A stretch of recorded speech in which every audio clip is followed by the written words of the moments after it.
Hello everyone, it's Jason here once again with the Reptile Party's YouTube channel, and today we're going to meet an animal that is silky smooth like your beard will be after using a Black Vulture Beard Company oil.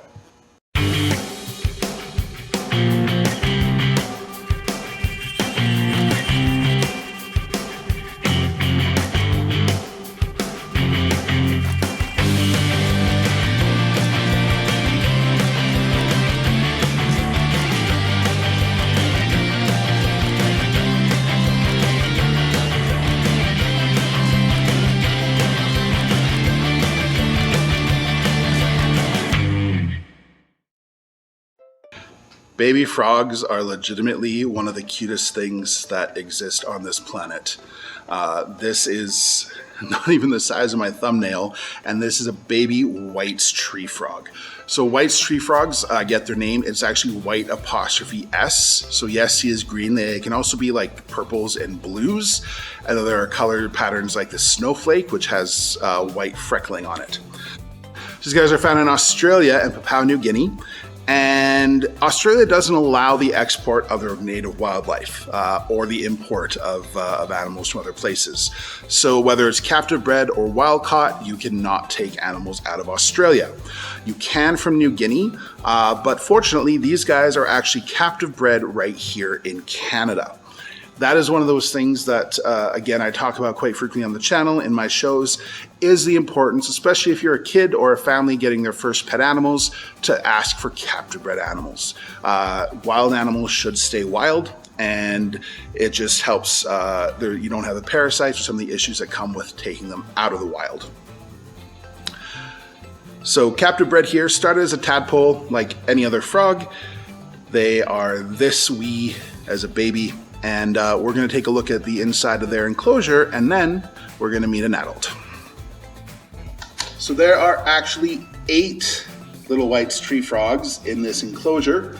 You can see 2 of them. The rest are kind of hidden behind the greenery in the corner. So they do stick, so they like to sit on logs. They'll climb and sit in the corner in the glass especially. We're going to talk a bit more about how their toes work in a few moments, but pretty easy to set up.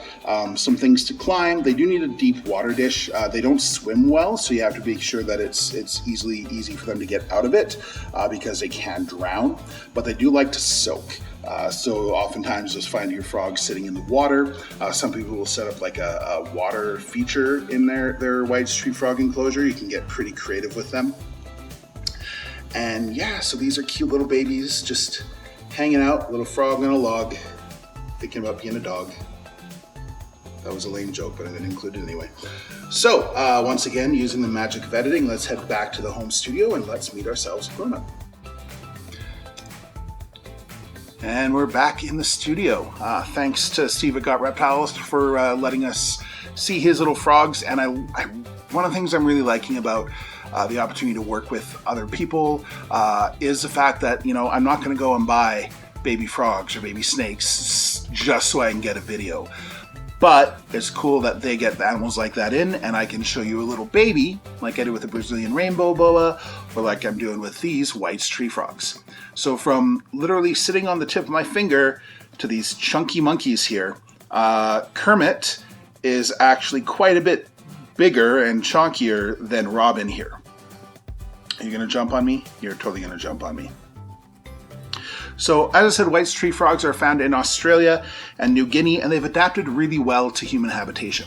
It's very common to find these frogs in windowsills, in people's houses. They've kind of learned that houses draw bugs, much like how snakes have kind of instinctively learned houses and human habitation draw their prey, which primarily is rodents, but also will be things like frogs. They are often seen hanging out under porch lights or in windowsills at night as the TV is on in the living room, and moths and beetles and flies and mosquitoes are flying towards the light, and then these guys are getting their nice snack here. Are you going to jump or are you going to climb? He's trying to decide. So you can see they will both walk and they can jump as well, and pretty impressive leaping ability with these guys.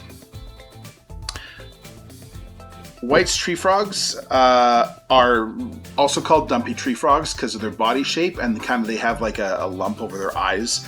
So that's another name for them as well.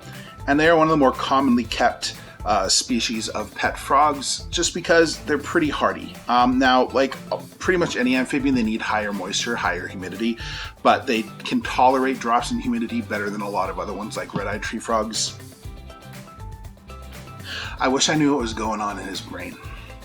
It's like, I look this way, I look that way, I look this way.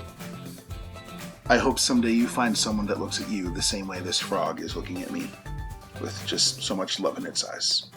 No love in its eyes, it doesn't love me. What are you going to do? The anticipation is killing me.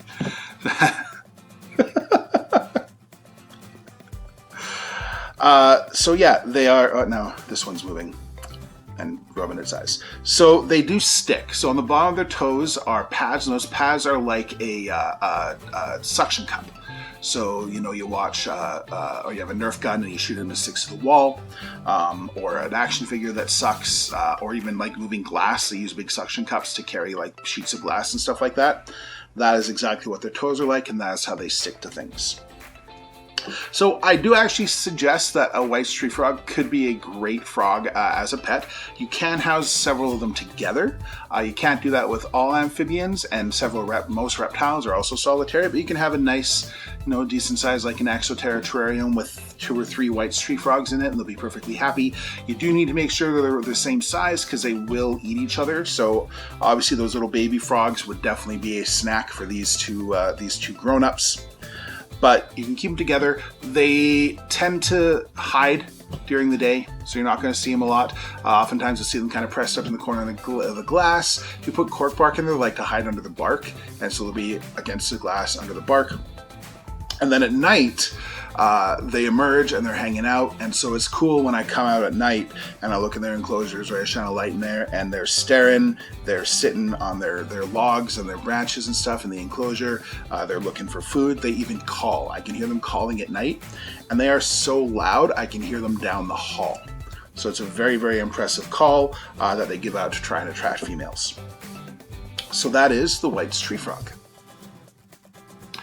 So I hope you've enjoyed meeting both the babies and these adorable adult white tree frogs. If you haven't yet, hop on over to that subscribe button and hit it. Make sure you hit the bell button. And you know, the easiest thing you can do that supports us, supports me, continues to grow our YouTube channel, is just share the videos. So if you like it, if you like what you saw, you learned something new, you can absolutely share the videos. And that's going to be a big help, and it costs nothing to share. So go ahead and do that. If you want to help out as well, here we go. Decided not to jump, it's going to do the climb, the slow climb. If you want to help us out as well, we have a Patreon with $3, $6 in Canadian, and $10 Canadian amounts that you can pledge every month, and we have a ton of content there. Our $3 ones get at minimum 1 post a week, plus first look at our YouTube videos. Our $6 and $10 ones get at least 2 plus extra stuff. So if you have a few bucks and you can support us, that's appreciated, because all the money that comes in from our Patreon, 100% of it goes towards feeding these little mouths, our snakes, our lizards, things like that. All that info is below. Our info on our online classes is below. If you're in Calgary, our summer camp registration is open as well. All that information is on our website as well, calgaryreptileparties.com. So check out everything down below. Don't forget to subscribe, and we will see you next time.